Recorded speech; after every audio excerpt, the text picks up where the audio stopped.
يميط اللثام عن كواليس ديروا النية.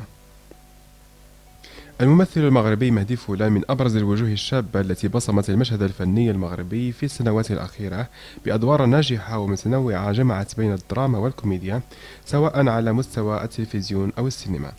يطل نجل الفنان حسن فولان خلال شهر رمضان المقبل على الجمهور المغربي عبر عملين اثنين مختلفين. في حوار مع هيسبريس من قلب كواليس عمله الجديد، يتحدث مهدي فولان عن تفاصيل مشاركته في سيت كوم رمضاني والعمل مع رواد الفن المغربي، إضافة إلى مشاركته في الشريط التلفزيوني من إنتاج والده. حدثنا عن مشاركتك في سيت كوم رمضاني. سيت كوم ديروا النية الذي سيعرض خلال شهر رمضان ألعب من خلاله دور ابني الفنان محمد الخياري، وهو شاب عاطل عن العمل وزوجته تشتغل، لكنه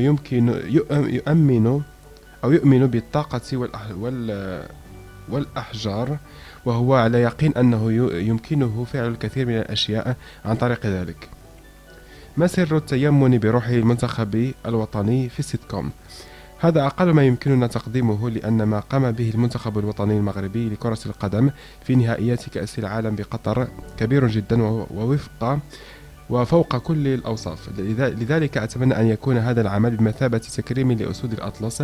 سيأتي يوم ونقول إننا قدمنا سلسلة تلفزيونية تتحدث عن الإنجاز العظيم للفريق الوطني المغربي لكرة القدم في قطر، وهذا الأمر سيظل محفورا في التاريخ. أتمنى أن ينال العمل إعجاب الجمهور خلال مشاهدته خلال شهر رمضان.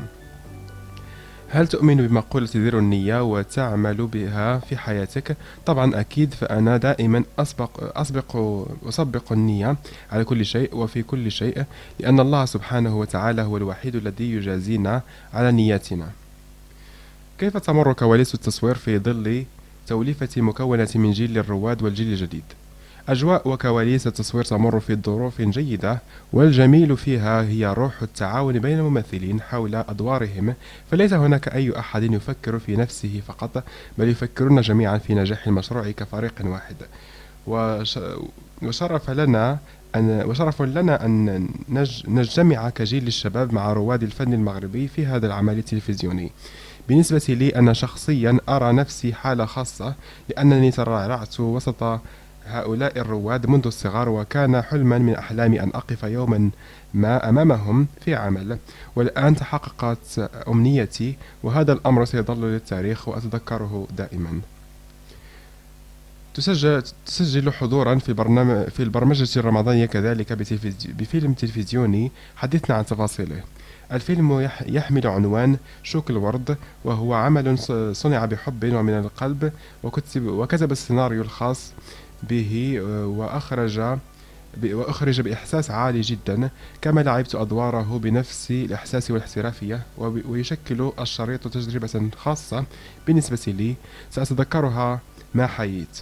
وأريد أن أقول للجمهور المغربي إنه سيشاهد واحدا من أهم الأدوار التي قدمها والدي الفنان القدير حسن فولان في حياته وطيلة مساره الفني، ولي الشرف أن أقف معه في العمل نفسه من جديد.